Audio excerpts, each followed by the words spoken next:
시청자 여러분 안녕하십니까? 국민TV 쟁점토론의 이강윤입니다.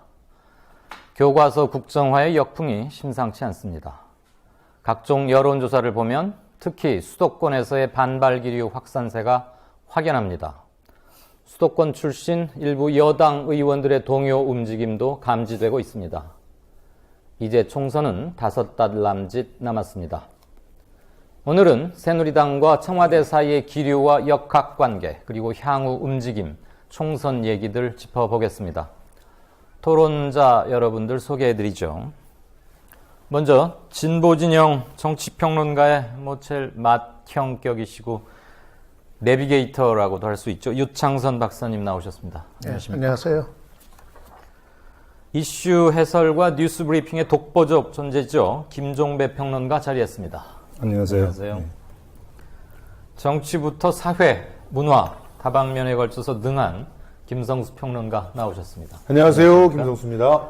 네, 한국일보 정치부의 양정대 차장은 지금 마감을 하고 이동 중인데 지금 비가 오고 그래서 도로 상황이 조금 여의치 않는 모양입니다. 스튜디오에 합류하는 대로 인사 나누고 얘기하겠습니다. 자, 먼저 얘기를 시작하는데 아무래도 교과서 정국과 국정화 역풍 어떻게 진단들 하고 계신지 우선 유 박사님부터 좀 듣고 싶습니다. 네, 역사 교과서 국정화 추진하는 거에 대한 이제 역풍이 상당히 이제 거세게 나타나고 있는 것 같습니다. 네. 아마 청와대라든가 또 이제 새누리당 같은 경우 이 정도까지 좀 여론이 악화될 줄은 아마 채 예상을 좀 못했었던 그래서 상당히 좀 당혹스러운 그런 국면을 맞고 있는 거 아닌가 이제 생각이 이제 드는데요. 이렇게 지금 여론이 급격히 지금 이제 부정적인 여론이 좀 이제 확산이 되고 있는 추세가 이제 되고 있는 거, 이거는 여러 가지 이제 원인들이 있겠죠.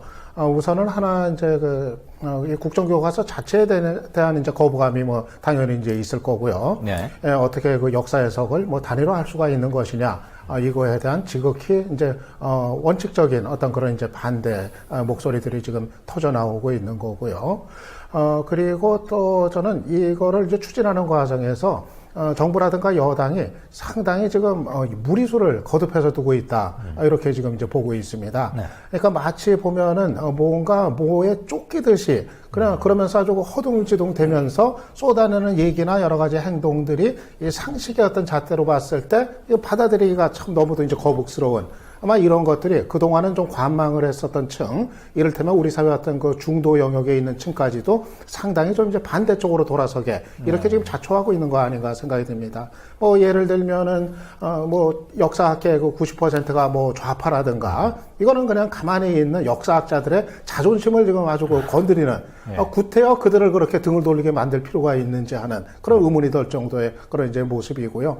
이번에 또, 어젯밤에 이제, 지금 실체가 이제 드러난, 그 TF팀, 그 몰래 그렇게 사무실을 운영하면서 여러 가지 그 계획들을 이제 짰던 거, 이런 거라든가, 아무튼 지금 여러 가지가 꼭 이거가 여야 또는 진보냐 보수냐 이런 거를 떠나 가지고 상식의 어떤 잣대를 봤을 때 납득하기 어려운 모습들을 너무 지금 많이 보여주고 있기 때문에 이런 역풍이 더 거세지고 있는 거 아닌가 봅니다.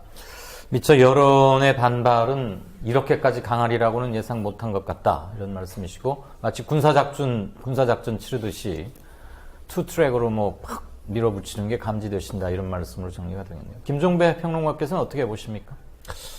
역풍인 건 객관적인 사실이죠. 그거에 대해서 누가 부인을 하겠습니까? 문제는 그 역풍이 어디를 향하고 있고 어느 정도의 강도로 휘몰아칠 것인가의 문제고 태풍하고 비교를 하면 이게 초대형급이냐 중형급이냐의 문제가 되는 거죠. 그 다음에 바람은 불고 있는데 바람이 어느 쪽을 향하고 있느냐의 문제가 있는 것이고요. 이것이 내년 총선하고 직결시켜서 많이 해석을 하고 있는데 제가 볼 때는 그거는 일정한 아직은 예단이다.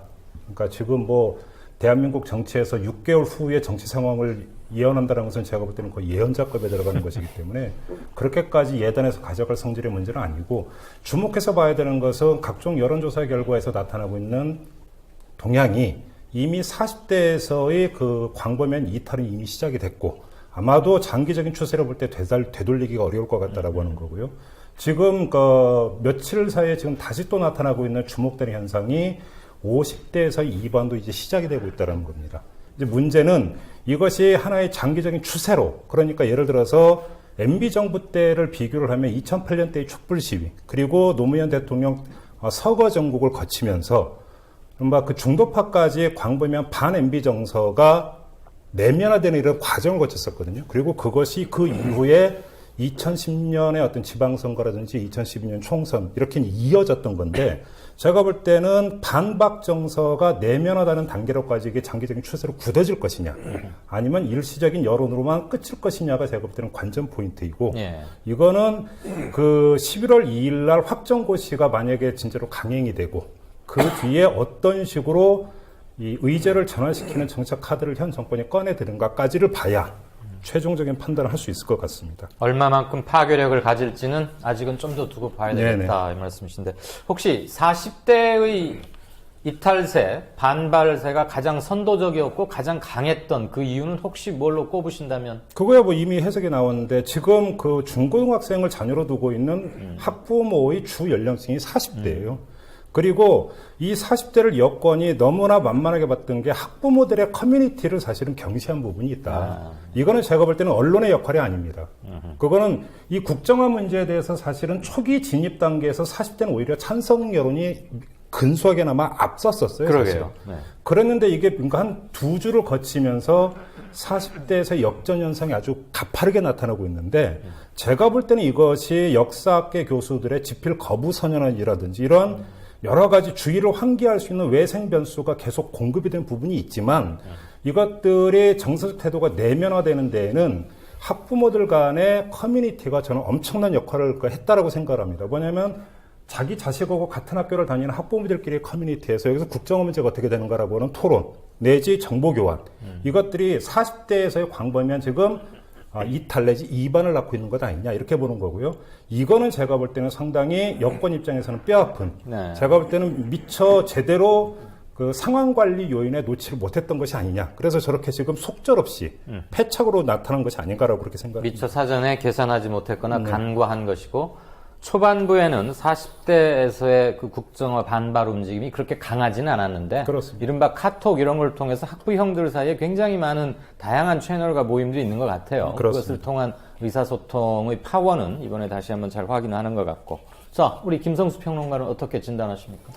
뭐 두 분이 다 잘 정리를 해줘가지고 무슨 어디서부터 얘기를 갖다가 좀 꺼내야 될지 모르겠는데 저는 그 커뮤니티에 대해서 방점을 찍은 김종대 평론가의 말을 피부로 실감한 그런 사람이기 때문에 이 부분을 얘기하지 않을 수가 없는 것 같아요. 그러니까 지금 새누리당과 정부가 생각하는 그 조직은 뭐 가령 예를 들자면 반사회 조직이라든가 뭐 혹은 뭐 민주평통 뭐 위원회 조직이라든가 뭐 이런 식으로 거의 뭐 이전서부터 만들어져서 그 특정한 정치적인 이해를 둘러싸고 이권을 나눠 갖고 있는 그런 기관 조직들을 생각하고 있어요.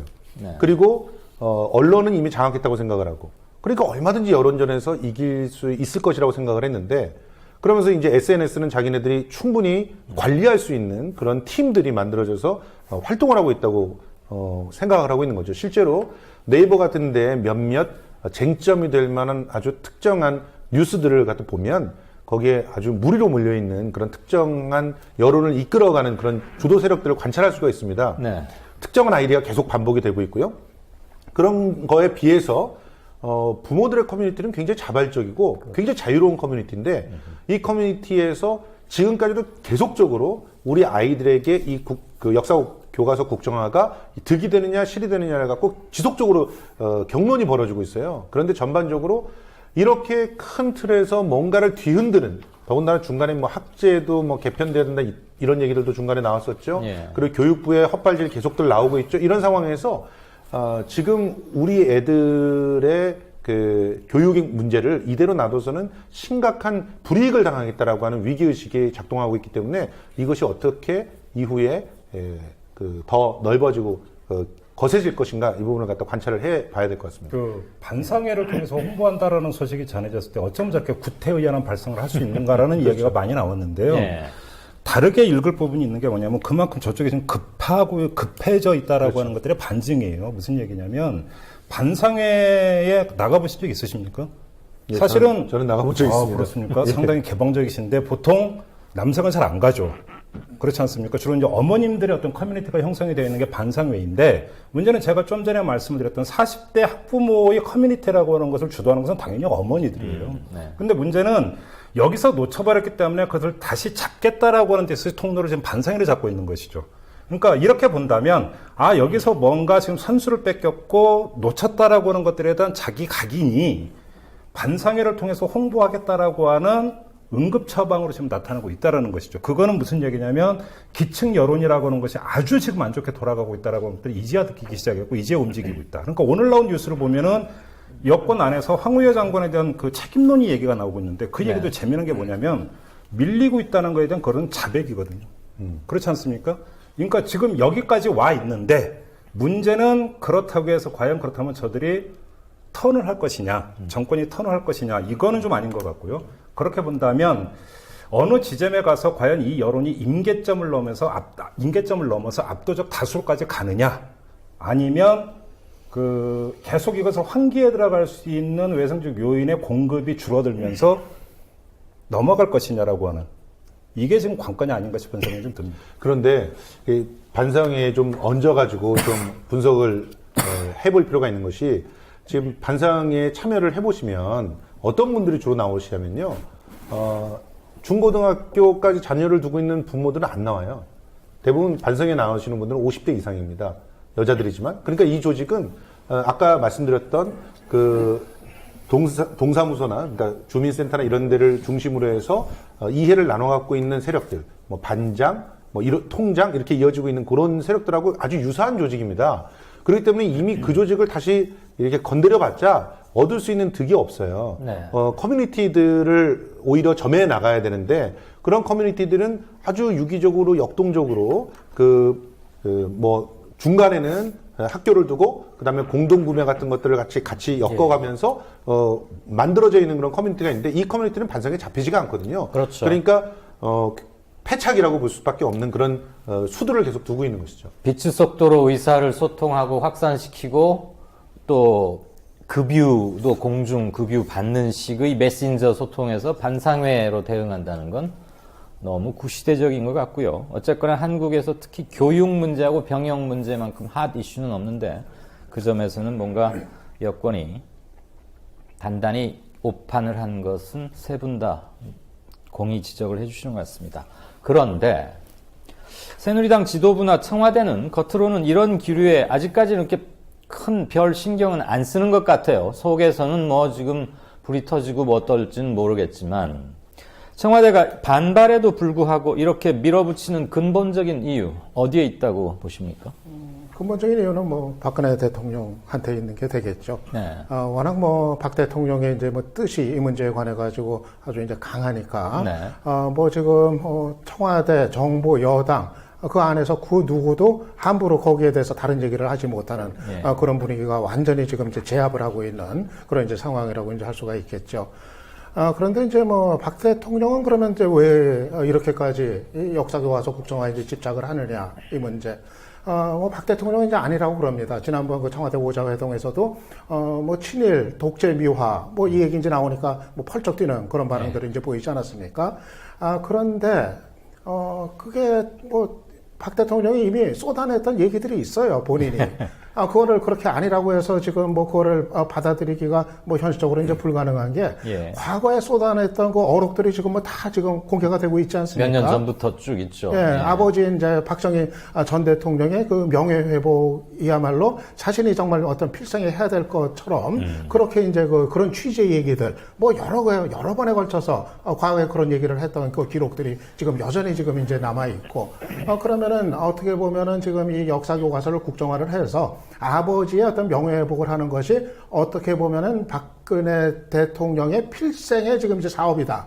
이렇게 얘기해도 저는 뭐 틀림이 없다. 그렇게 이제 생각을 이제 합니다. 네. 그리고 박 대통령이 이 논란에서 벗어날 수가 없는 것이 철저하게 이제 이해 당사자이기 때문에 그렇습니다. 바로 그 아버지의 어떤 명예회복과 그 이해관계가 지금 직결이 되어 있는 당사자인데, 그가 교과서를 단일화한다 했을 때 그것이 어떤 방향으로 될 것인지, 결국은 어떤 식으로든 뭐 현대사를 줄이거나 또 일제의 어떤 친일 부분을 뭐 줄이거나 이런 식으로 해서 그것이 결과적으로 해석하기에는 결국은 아버지 박정희 전 대통령 부분을 의식해서 그런 거 아니냐. 이 논란에서 벗어날래야 벗어날 수가 이제 없는 그런 거거든요. 그렇기 때문에 이 문제에 관해서는 아마 저는 박근혜 대통령이 뭐 총선 전략이나 어떤 전략 차원에서 이거 꺼냈다고 생각하지는 않습니다. 예. 그거 이상의 문제입니다. 박 대통령한테는. 이런 모든 어떤 정치적인 계산이나 전략적인 고려 이런 거를 뛰어넘는 모든 거를 다 희생시키는 한이 있다 하더라도 총선에 불리하더라도 꼭 해야 될 하겠다. 바로 이제 그런 일이기 때문에 네. 그거를 다 주변에서도 이제 읽고 있기 때문에 예. 지금 새누리당에서도 뭐 청와대 안에서도 누구 하나 제대로 입번 끝하지 못하는 이런 이제 상황으로 가고 있다고 하겠죠. 마음에 안 들지만 대통령 서술이 너무 퍼렇고 개인 신념이 너무 확고해 보이니까 그냥 주눅 들려서 어쩔 수 없이 지금 따라가고 있는 형국이다 이런 거죠. 예, 그러니까 이거는 어떻게 보면은 지금 여당 같은 경우는 내년에 이제 총선을 치러야 되는데, 예. 정말 지금 합리적인 어떤 판단 능력을 상실한 이런 이제 정당으로 이제 돼버리고 있는 거거든요.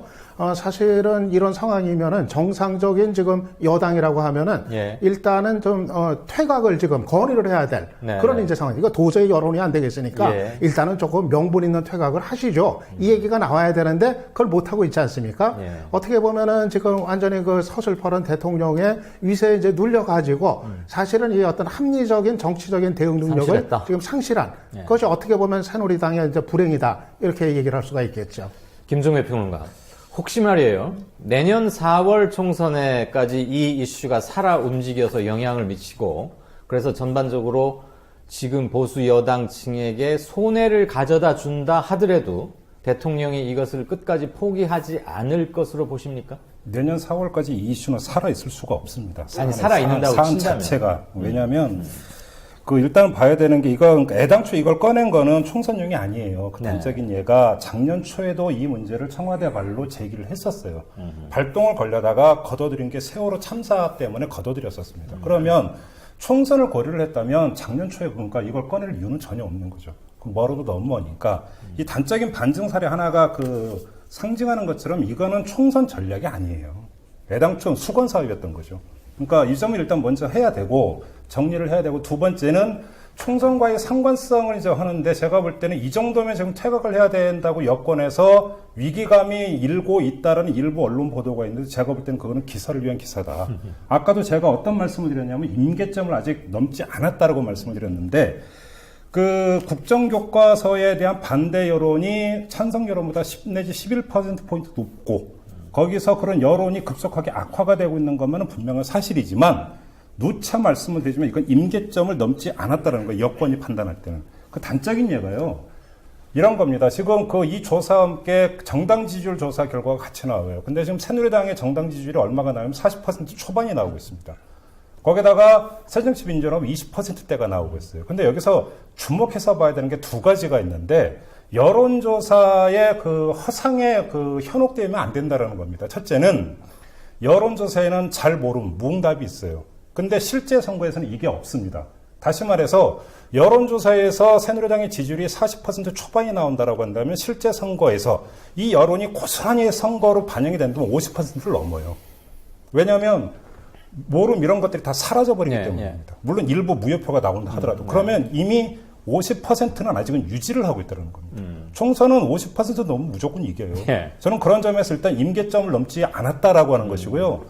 두 번째는 총선의 투표율을 분석하면 70%를 넘지를 못해요. 투표율은? 그렇죠. 투표율이. 그러면 최고로 잡았을 때 70% 정도. 그렇죠. 그러니까 60% 초반 정도로 본다고 한다면 재미난 현상이에요. 지금 새누리당 지지율과 그러니까 새정치민주연합 지지율을 합치면 딱 총선 투표율이에요. 이 얘기는 무슨 이야기냐면 지금 새누리당 지지하고 있는 사람들이 총선에서 고스란히 투표한다면 필승이라는 겁니다. 새누리당은 다시 말해서 언론이 지금 호들갑을 떨고 있는데 새누리당 내부에서는 저는 그렇게 지금 주판을 굴리고 있다고 생각하는데 아직 임계점이 오지 않았다. 아직은 여지가 있다라고 보는 거고요. 그래서 아직은 상황 관리할 수 있는 여지가 있다고 판단을 한다라는 것입니다. 예, 알겠습니다. 그렇기 때문에 김무성 대표가 저렇게 나오고 있는 거라고 봐야 되는 거고요. 제가 볼 때는 누차 말씀을 드리지만 고사성 어떤 예단 이건 금물이라는 겁니다. 그게 상황 판단에 있어서 오인을 그러니까 빚을 수가 있다라는 거예요. 총선 전략이라 함이 이 교과서 문제를 던짐으로써 보수층을 결집시키고 그런 의미, 득표 전략으로서가 아니라 이 교과서를 국정화하기 때문에 빚어지는 온갖 반발, 그리고 야권의 일부 결집, 이런 것들을 감수하고라도 손해를 보더라도 이거는 꼭 해야 되겠다. 청와대에서는 그렇게 계산했겠느냐 이 말인 거죠. 여권의 결집을 꾀할 이유가 없었다라는 겁니다. 굳이 그러니까 청와대나 새누리당이 그러니까 득표 전략도 아니지만 이것으로 감표를 한다고 해도 그 정도는 충분히 무시하고 지나갈 수 있는 것이다. 단적이냐가 김무성 대표가 그 얘기를 했어요. 얼마 전에 그 180석을 이야기하면서 무슨 이야기를 했냐면 보수는 단합되었고 야권이 분열되어 있다고 그랬어요. 그건 아주 그러니까 속내를 드러낸 건데 청와대나 새누리당은 여권을 간절하게 결합시킬 정치적 동기가 없었어요. 왜냐하면 잘 나가고 있는데 왜 결집을 시킬 또 다른 어떤 정치 이벤트가 왜 필요하다는 겁니다. 상황 관리만 해도 이기는데. 그렇지. 그런 점에서 볼 때는 제가 볼 때는 그 과도하게 인과성을 자꾸만 강조를 하면서 뭔가 억지로 꿰어 맞추는 측면이 있다라는 겁니다. 알겠습니다. 총선 전략 차원에서 얘기를 한다면은 네. 하나만 얘기를 드리면은 이제 여권의 총선 전략이라기보다는 그건 이제 아니라고 득표 전략이 아까 얘기 아니고. 드렸잖아요. 예. 애당초 나온 배경이 이제 그거 아닌 건데 오히려 지금 야권에서 사실은 총선 전략으로 이거를 좀 활용하려고. 그거를 아마 이제 적극적으로 지금 할 법한 이제 상황입니다. 네. 오늘도 그 문재인 대표가 어디 가가지고 이제 그 얘기를 했더라고요. 내년 총선에 이제 승리해가지고 이제 그 국정교과서 이제 맡겠다. 그 얘기를 이제 했는데 뭐냐면 지금 야권에서는 이 문제를 오히려 그 국정교과서 이제 저지를 아마 그 최대 총선 이슈로 가져가려 할 겁니다. 간단히 얘기해서 내년 4월 총선을 이 국정교과서 선거로 아마 가져가려는 아마 그거를 적극적으로 이제 고려할 법한 그런 이제 상황입니다. 이거는 이제 왜냐하면은 뭐 아주 간단한 얘기죠. 지금 사실 이 문제가 지금 부상하기 전에는 내년 총선에서 야권의 어떤 그 참패는 좀 기정사실화되는 그런 분위기였거든요. 심지어 새누리당에서 뭐 180% 얘기 나올 정도로 그리고 뭐 야당 또 안팎에서 다 그거를 거의 뭐 기정사실로 받아들이는 그런 이제 분위기였는데 지금 이제 그 기류 변화가 지금 나타나고 있단 말입니다. 아까 얘기 나온 것처럼 이제 정당 지지율은 아직도 절반인데 이 국정교과서 문제에 관해서는 여론의 추이가 지금 다른 역전돼 있는. 그러니까 결국 당에 대한 어떤 지지를 호소하는 거가 아니라 결국은 국정교과서에 대해서 어떤 선택을 할 거냐 이거를 묻는 선거로 가면은 야권 입장에서는 사실은 해볼 만한 그런 선거의 가능성이 이제 열린 거죠.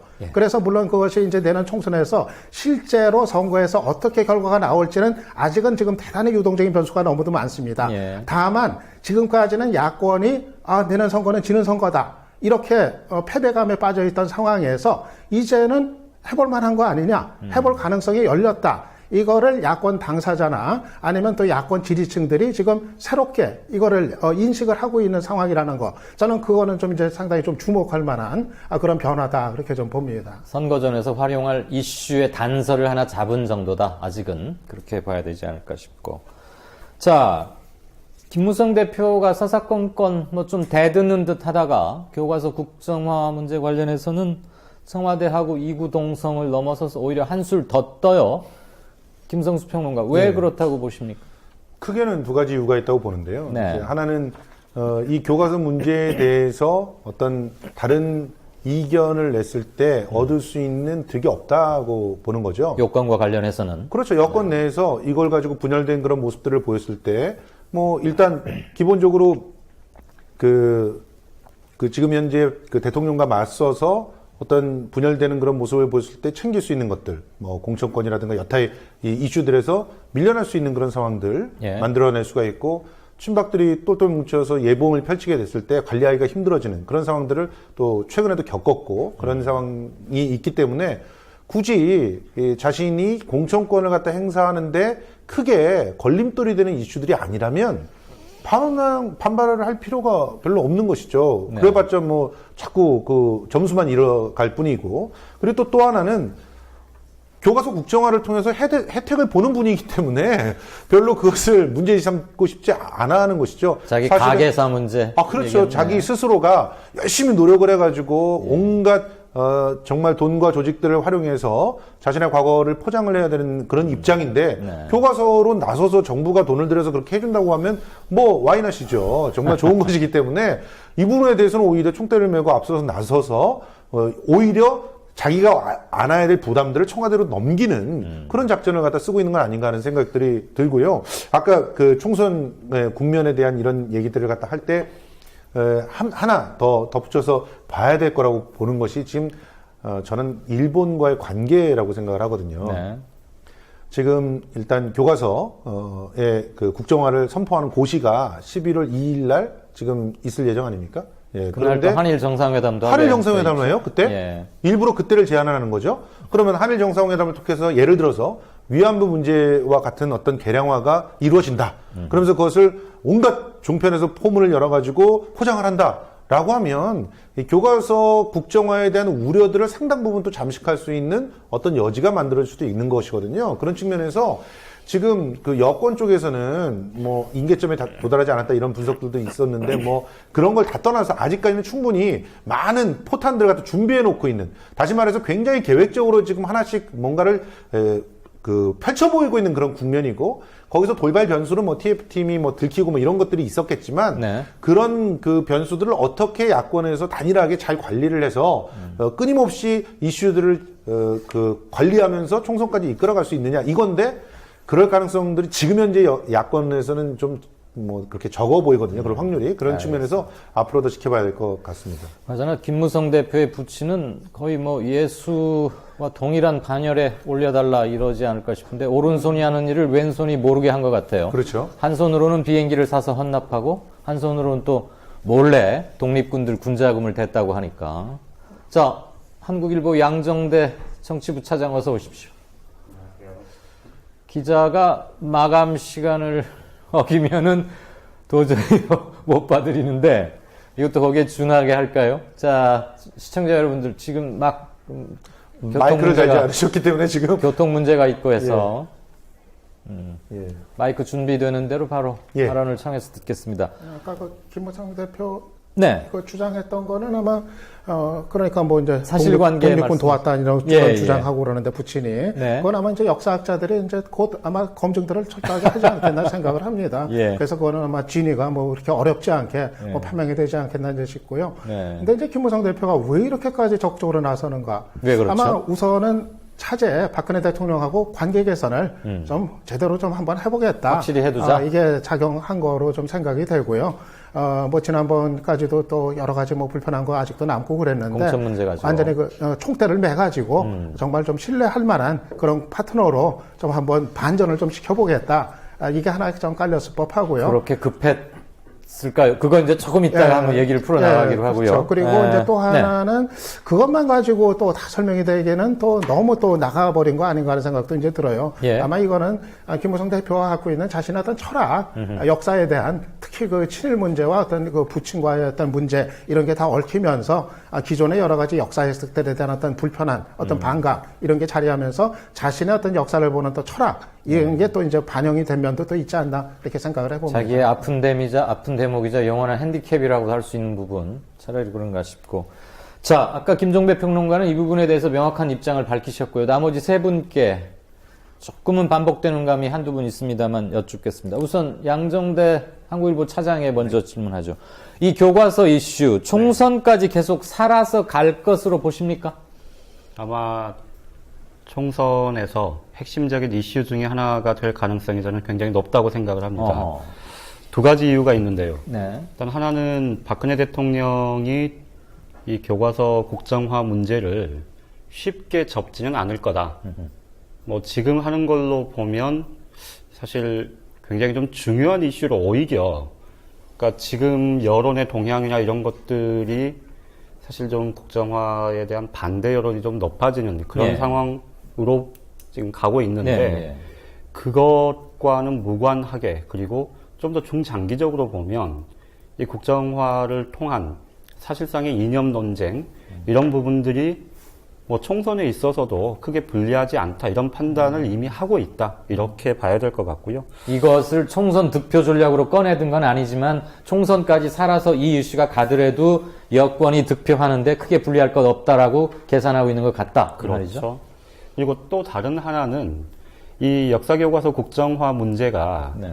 단순히 교과서의 문제가 아니고 사실은 그동안에 그 우리 정치권 내에서 가지고 있었던 전체적인 좀 이념 지형 이런 것들이 어쨌든 한번 다시 좀 크게 충돌하는 그런 지점이기 때문에 사실은 여당이든 야당이든 여기서 물러서는 순간 사실은 좀 내부 진영 자체가 조금 좀 기반이 좀 약화될 수 있다. 이런 우려를 여야 공히 하고 있다. 이렇게 봐야 될 것 같습니다. 알겠습니다. 김성수 평론가는 예. 어떤 견해에서?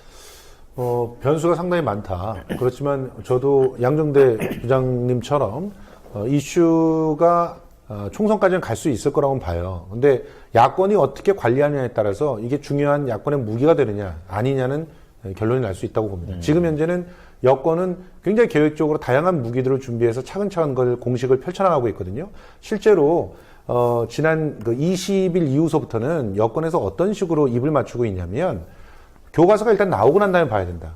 이런 얘기를 계속하고 있어요. 예. 그 이전까지는 계속적으로 국정화가 왜 문제냐 이런 식이었는데 이제 국정화라는 그 자체의 프레임을 건드리지 않으려고 하는 거죠. 아니, 교과서 예. 나오고 나서 보자라는 말은 사실 할 수 있는 얘기 아닌가요? 그럼요. 근데 그런 쪽으로 전부 다 초점을 맞췄다는 거죠. 그 이전까지는 국정화 자체가 뭐가 문제냐라고 하는 그런 입장으로 국정화라는 그런 단어 자체가 계속 프레임으로 돌 수 있는 그런 방법들을 선택하면서 맞섰다면 그 이후부터는 그걸 아예 빼버리고 교과서가 나오기도 전에 예단을 한다. 그거에 대해서 야권은 효과적으로 대응하고 있다고 보십니까? 못한다고 보고 있습니다. 네. 그러니까 지금 현재는 또 밀려가고 있는 여론전에서 좀 밀려가고 있는 부분들이 좀 보이는 것이 지금 그러면 사람들이 관망세로 돌아설 수가 있거든요. 특히나 11월 2일에 네. 고시를 딱 던져놓고 그리고 한일 정상회담에서 뭔가 하나 떡고물을 던진 다음에 교과서 나온 다음에 보자라는 관망세로 돌아서게 된다면 이슈는 살아있다고 해도 총선에서 뭔가 야권에게 유리한 무기가 되기는 굉장히 어려운. 왜냐하면 그때는 교과서는 아직 준비 중일 거거든요. 그리고 예를 들어 시험판이라도 나와봐야 총선에서 뭔가 건더기가 될 텐데 알겠습니다. 그럴 가능성이 없다는 것이죠. 국정화 그 이슈만 가지고 끌고 가기는 힘들다. 추동력을 계속 공급받기는 쉽지 않을 것이다. 예. 이런 말씀으로 정리해도 됩니까? 예. 저는 네, 내년 박사님. 총선까지 이슈로 계속 살아있을 거로 봅니다. 네. 그리고 아마 최대 이슈가 될 가능성도 상당히 높다. 최대 이슈. 예, 그렇게 봅니다. 예. 물론 내년 4월 총선까지가 기간이 아직 상당히 긴 기간이거든요. 그렇죠. 그럼에도 불구하고 제가 이제 그런 전망을 하는 거는 네. 계속해서 이거는 논란거리가 터져 나오게 되어 있습니다. 지금 한두 달 안에 이렇게 이슈로 됐다가 이렇게 진정이 되고 논란이 이제 사라지고 이럴 거 아니라 당장 예상을 해봅시다. 지금 이제 지필진 이제 구성해야 되죠. 예. 구성해야 되는데 벌써부터 지금 그게 논란이 되거든요. 공개 비공개로 여부. 한다. 예, 네. 말이 안 되죠. 비공개해도 알게 돼 있습니다. 그걸 무슨 수로 비공개를 지킵니까? 예. 법원에 가서 소송하더라도 그거는 공개 판결을 얻어낼 수가 있고 여러 예. 가지 국회에서 요청하면 그거 내놓게 돼 있거든요. 네. 그러면은 필진 구성부터 논란이 되죠. 그러면은 실제로 필진에 참여한 사람들이 과거에 썼던 내용이 어떤 거냐? 이거 이제 아주 핫이슈가 이제 됩니다. 되고 실제로 이거 집필 과정과 관련된 여러 가지 논란거리 계속 터져 나오게 돼 있거든요. 이거 논란 잠재우기 저는 어렵다고 이제 봅니다. 네. 그래서 아마 내년 총선까지 계속해가지고 이건 터져 나오는 이런 이제 이슈가 될 거로 이제 보고요.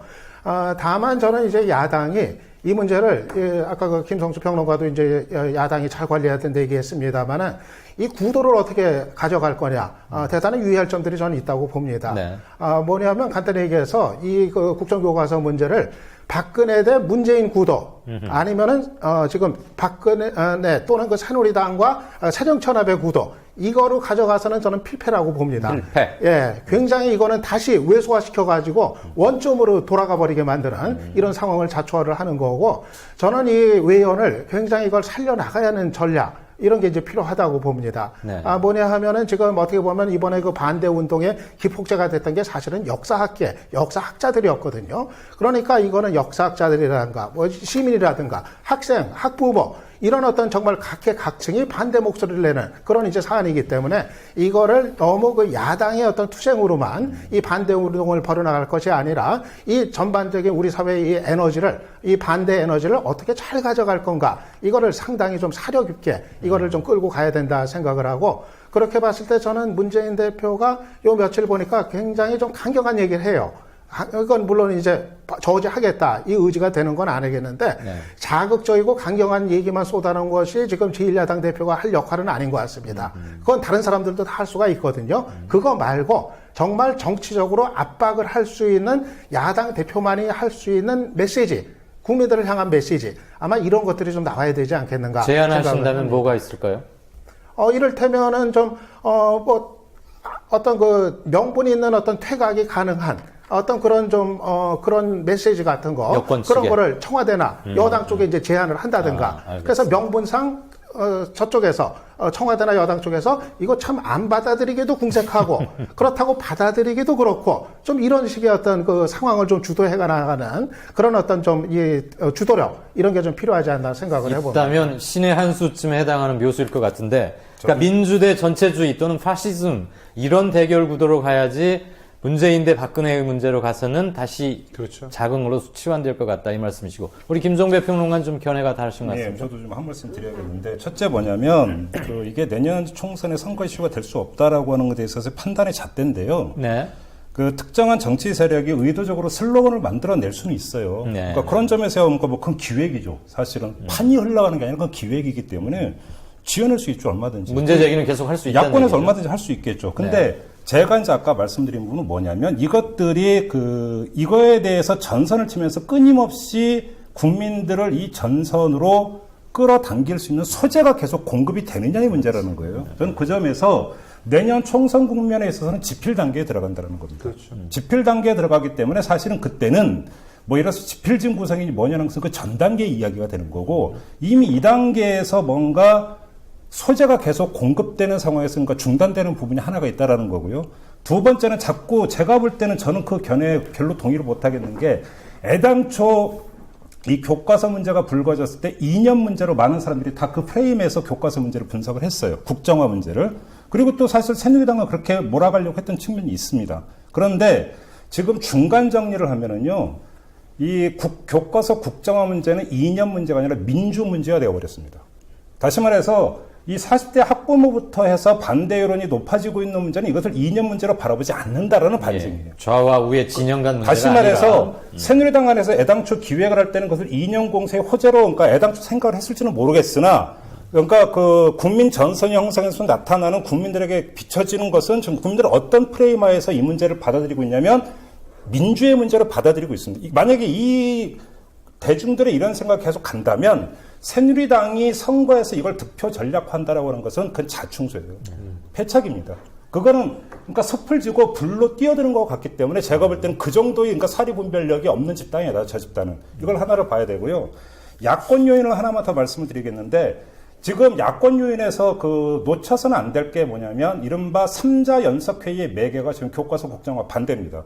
네. 다시 말해서 아주 그러니까 야권의 대통합을 바람하지 않는 사람들 입장에서 볼 때는 이 교과서 의제를 끊임없이 살려가가지고 총선에서 야권 연대를 구축하면 좋겠죠. 그리고 그런 어떤 정치적 필요성도 있다고도 볼 수 있습니다. 문제는 근데 그거는 이 야권 3자를 바라보는 사람들, 유권자의 입장에서의 이야기고, 야권 3자가 어떻게 그것을 그러면 활용하고 어떻게 앞으로 나아갈 것인가의 문제는 다른 문제예요. 다른 트랙의 문제라는 겁니다. 예를 들어서 내년 총선을 앞두고 어떤 식으로든지 간에 새정치민주연합의 주도권을 조금이라도 만약에 뺏어오려고 그러고, 만약에 다른 길로 가고자 하는 세력이 있다. 그리고 그런 흐름이 있다고 한다면 이 문제를 어떻게 그러면 대체에 들어갈 것인가라고 하는 문제는 지금 고려가 안 되고 있다는 것입니다. 다시 말해서 야권에서 이 문제에 대해서 아주 통일적인 선거 이슈로 만들어 들어가기 위한 전제는 뭐냐면요. 선결 조건은 야권 연대라고 하는 것들, 그 다음에 원심력보다는 구심력이 작동을 한다라고 하는 것을 전제로 해야만 이것은 성립되는 이야기라는 것입니다.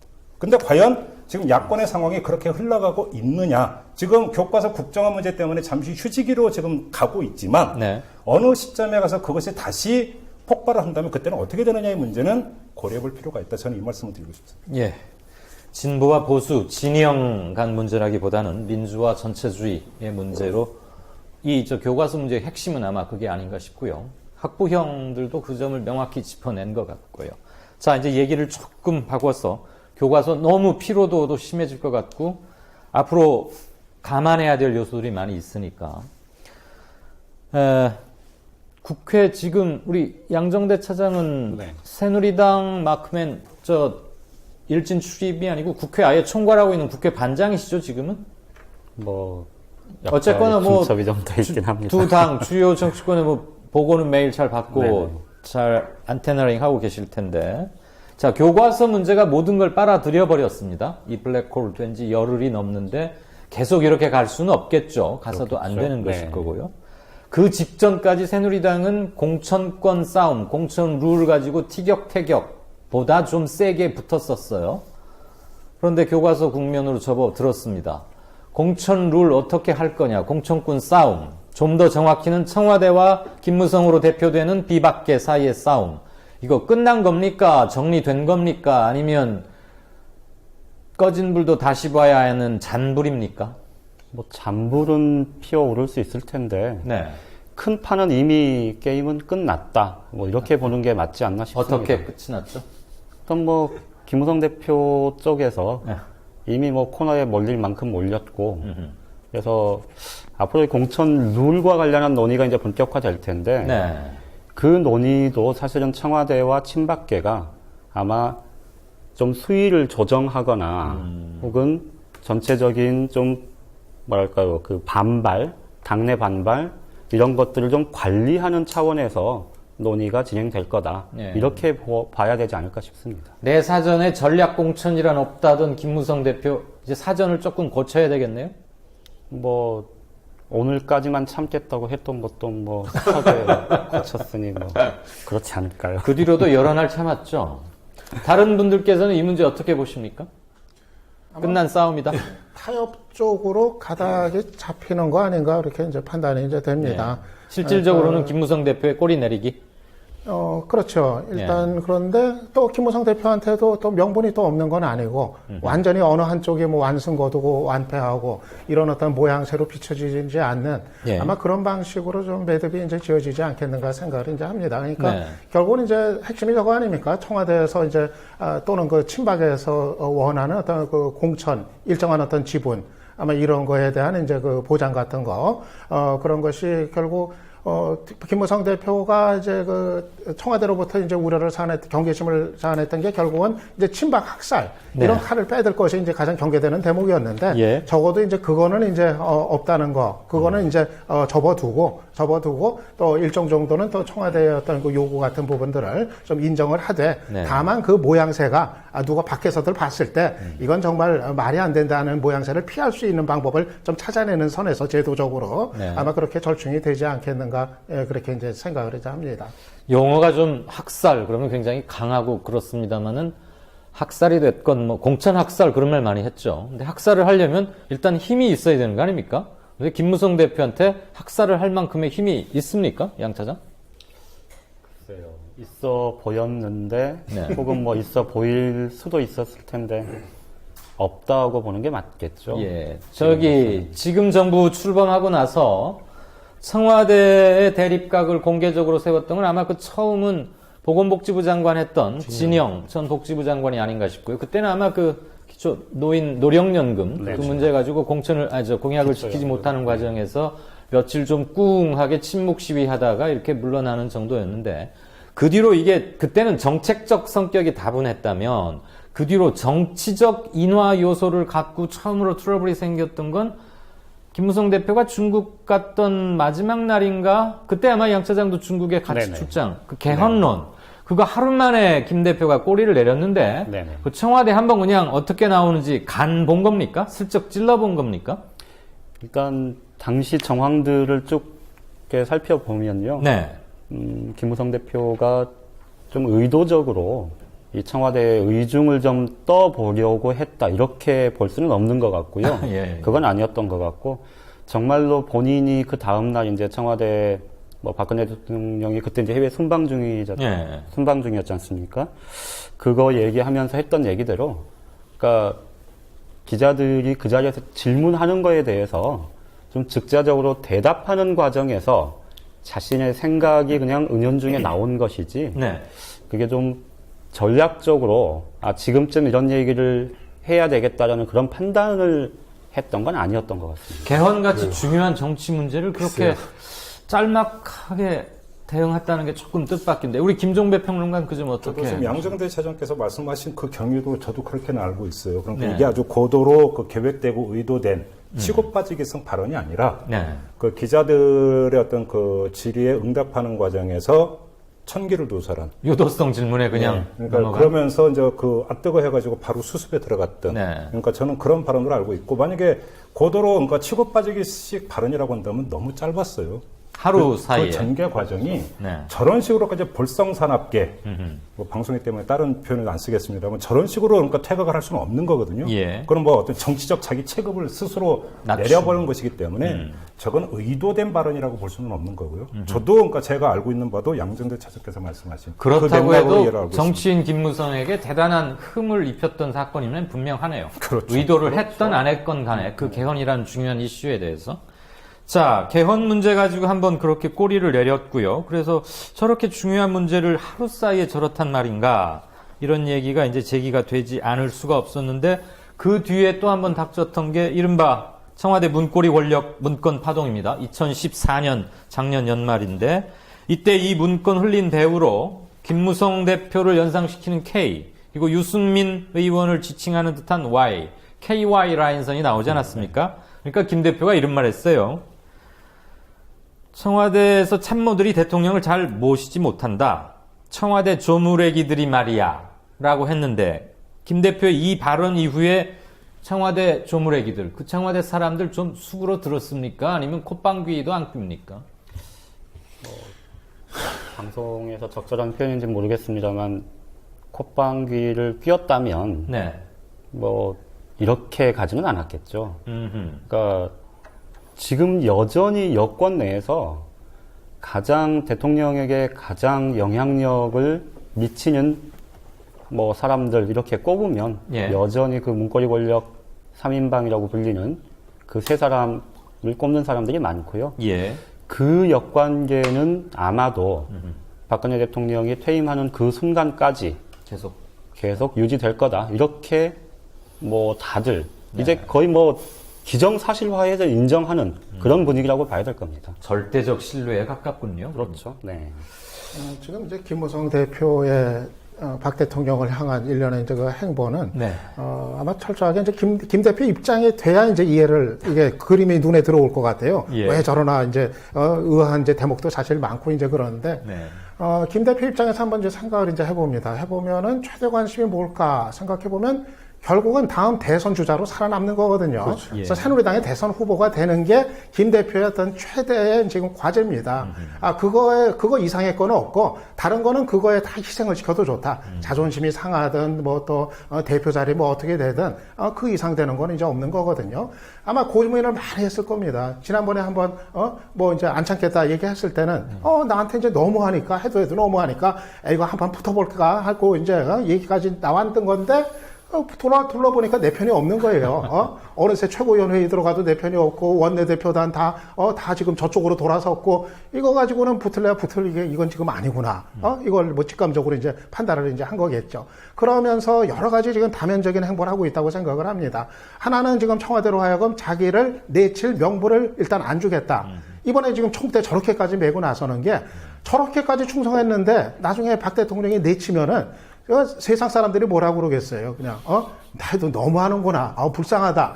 이거를 청와대도 이제 알도록 하자는 거겠죠, 저게. 그러니까 차마 이 내칠 명분을 주지 않겠다는 어떤 포석 하나가 있을 거고, 그리고 이 공천국과 관련해서는 지금 청와대 침박하고 힘겨루기 위해서, 적어도 자기가 총선 지나고 일방적으로 밀려가지고, 청와대가 완전히 다 공천, 좌지우지 해가지고, 자기가 대표 자리도 보존할지, 또 대선주자 자리도 어떻게 될지 모를 정도로 상태는 가지 않는 선에서, 자기도 방어할 건 하는 선에서 절충을 해서 그 문제 매듭 짓겠다. 일단은 자리 보존을 하면서 총선 마치고 나면 그때부터 이제 내가 하고 싶은 대로 또 할 수 있지 않겠느냐. 아마 그래서 지금 여러 가지 지금 명분 면이나 어떤 실리 면이나 좀 여러 가지 계산을 하면서는 움직이고 있다. 그렇게 이제 생각을 이제 합니다. 한마디로 얘기해서 박 대통령 향해서 지금은 아직은 싸울 때가 아니다. 싸우는 것보다는 여러 가지로 좀 다면적인 행보를 하는 게 지금 대선 후보가 되는 길이겠다. 이렇게 좀 판단한 거 아닌가 봅니다. 김무성 대표나 새누리당 사람들이 그동안 세간의 세평을 그렇게 많이 중시해 왔는가? 그 점은 조금 갸웃거려지긴 합니다. 근데 저는 네. 이 부분에서 이제 우리가 놓치고 있는 부분들이 있다고 생각하는데, 얘기를 하는 과정 중에서 김무성 대표가 되면서, 그리고 뭐 개헌론 얘기를 갖다 던지고, 할 때, 그리고 지금까지 이렇게 오는 그런 과정들을 보면요. 네. 김무성 대표가 혼자서 반기를 든 건 아니거든요. 실제로 개헌론 던질 때의 주변에서도 그렇고, 그리고 중간에 지금 문고리 권력 그 파동 때도 그랬고, 그리고 최근 들어서 공천권 파동 때도 그렇고, 결코 혼자서만 한 건 아닙니다. 그리고 그 주변에 분명히 잠재적으로 자신들이 갖고 있는 문제가 임계점에 달하면 폭파시킬 사람들이 있어요. 뭐 그 대표적인 사람이 정두원 의원이라든가 유승빈 의원이라든가 이런 분들이지 않습니까? 유승빈 의원 같은 경우는 자기 스스로가 공천 학살이 될 수도 있는 상황인데, 그렇게 됐을 때 과연 어떻게 나올 것인가? 이 사람들이 어떻게 움직이고 어떤 형식으로 이합 집산과 연대를 하느냐에 따라서 김무성 대표는 다른 선택들을 하고 있다고 보거든요. 그거는 뭐 유창선 박사님이 말씀하셨던 것처럼 김무성의 입장이 돼서 보면 조금 더 그런 움직임들이 보이는 것인데, 지금 교과서 전국에서 들끓고 있는 이들이 과연 어떤 형식으로 뭐 서로가 모여갖고 딱 단체로 움직이진 않겠지만 어떤 형태로 단체로 반발을 할 것인가에 따라서 김무성 대표는 또 다른 선택지를 가질 수 있을 거라고 보거든요. 근데 그런 부분들이 지금은 안 보이기 때문에, 공천권에 대한 문제를 얘기할 때도 지금은 공천권에 대한 얘기를 해봤자 본전도 못 건지기 때문에 그 수면 밑으로 내려가 있는 그런 상황이지, 만약에 이런 의원들이 움직여주기만 한다면 얼마든지 명분은 김무성 대표한테 있는 거 아닙니까? 그리고 솔직히 말해서 네. 개헌론도 명분이 있었습니다. 예. 그때 개헌론을 갖다 얘기하지 않았으면은 이제 못하는 거잖아요, 사실은.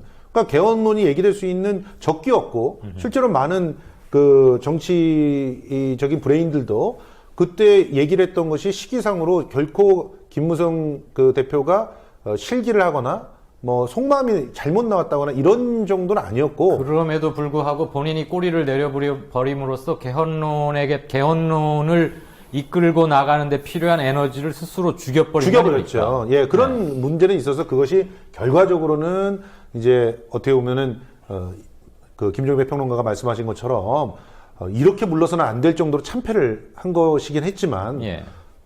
그 판단이, 그 시기에 대한 판단이 김무성 대표가 틀렸다고는 말할 수가 없기 때문에 김무성 대표의 힘이 있다고 저는 생각을 하거든요. 그 부분이 앞으로 어떻게 이 싸움에서 특히나 총선을 강하는 6개월 동안의 싸움에서 그 무기로서 등장할지 또 지켜봐야 되지 않을까 생각을 합니다. 알겠습니다. 한 말씀 네. 드려도 될까요? 좀 김성수 평론가께서 말씀하신 거하고 조금 견해가 다른데요. 네. 어떤 거냐면, 김무성 대표는 뭐 결론부터 말씀을 드리면, 예. 지금 겉으로 드러나기엔 김무성 대표가 뭐 쉽게 얘기해서 청와대를 한 번씩 치받았다가 또 금방 약간 속으로 들었다가 또 치받았다가 속으로 들었다가 뭐 이런 게 지금 반복이 되고 있지 않습니까? 그렇죠. 그런데 이게 그래서 이제 표면적으로 드러나는 건 청와대 친박계와 김 대표가 대척점에 서 있는 걸로 여권 내에서 그렇게 보여질 수 있지만, 조금 다르게 보면 사실은 지금 청와대나 친박계에서 김 대표를 적극적으로 활용하는 그런 것일 수도 있거든요. 이게 무슨 말씀이냐면, 지금 유승민 원내대표가 이제 전 원내대표가 뭐 이른바 찍혀져 나갔지 않습니까? 예. 그 과정을 보면 유승민 원내대표는 아까 진영 그 전 보건복지부 장관 때도 잠깐 말씀을 하셨습니다만 정책적인 부분으로 부딪혔었단 말이죠. 유승민 전 원내대표는 최근에 여권 인사 중에서 유일하게 보수 진영이 앞으로 어떻게 갈 것인가를 공개적으로 자기 생각을 분명하게 밝힌 케이스거든요. 그게 이제 아주 철학적인 집안, 그러니까 뭐 전체는 아니겠지만 사회경제적인 정책 이런 부분들에서는 청와대와 완전히 대척점에 갈 수 있는 부분이었단 말이죠. 결이 그런 많이 점에서 다르죠. 보면 그렇죠. 네. 그런 점에서 보면 그 융합의 강도는 유승민 전 원내대표, 진영 전 보건복지부 장관, 그리고 지금 이제 요즘 이제 목소리를 높이기 시작하는 정두원 의원, 예. 뭐 이런 쪽은 사실 결합력이 굉장히 높다고 볼 수 있는데, 김무성 대표는 결이 달라요. 그러니까 김무성 대표는 철학적인 집안 자체나 이런 것들로 보면 친박이나 청와대와 오히려 훨씬 가깝고, 별 차별성이 없어요. 그렇죠. 오히려 국정교과서 논란에서 김무성 대표가 박근혜 대통령하고의 관계 개선뿐만 아니고 네. 본인의 문제, 본인의 입지가 그게 결정이 될 수 있는 부분이거든요. 예. 그런 점에서 보면 이게 그 대척점이라는 게 김무성 대표가 언젠가는 다시 이 지금의 비박계의 수장으로 가운데 우뚝 서서 진영을 끌고 가는 그런 모양새가 현실이 되기는 쉽지는 않을 거다. 저는 거의 불가능하다. 그렇게 보입니다. 저도 비슷한 의견인데요. 그러니까 네. 정치를 어렵게 보자면 한없이 어려운 거고 단순하게 보자면 아주 단순한 거예요. 그러니까 이렇게 보시면 돼요. 그러니까 자, 지금 19대 국회에서의 새누리당의 친박 대 비박의 그러니까 그 인원 분포하고 내년 20대 총선을 거친 이후에 그럼 친박 대 비박의 인원 분포를 한번 보면은 비박이 언제가 더 많을까요? 제가 볼 때는 아마 지금이 더 많을 거라고 생각을 합니다. 그러면 예를 들어서 김무성 대표가 예를 들어서 그 반박의 기치를 높이 세울 시점은 지금밖에 없어요. 간단하게 이야기를 하면 뭐냐면 김무성 대표는 어차피 내년 7월이 되면 내놔야 됩니다. 대표 자리를 내놔야 되고 자, 그 상태에서 제가 박근혜 대통령이라도요. 내년 그 당대표 선거에서 친박 대표를 세우려고 할 거예요. 수단 방법을 가리지 않고. 왜냐하면 그래야 당을 계속 끌고 그러니까 그 국정에 어떤 뒤에서 밀어주는 당으로 끌고 갈 수가 있습니다. 자, 그러면 친박의 당 대표가 새로 선출이 되고 친박의 어떤 포진은 새로 전열이 정비가 된 상태에서 김무성 대표가 지금도 하지 않는 비박의 구심이 돼서 청와대를 치받는다? 그건 소설이에요. 제가 볼 때는 이 세상에서 제일 안 무서운 사람이요. 또 나중에 두고 보자는 사람이에요. 그러니까 김무성 대표는 전형적인 그런 사람이에요. 알겠습니다. 국민 TV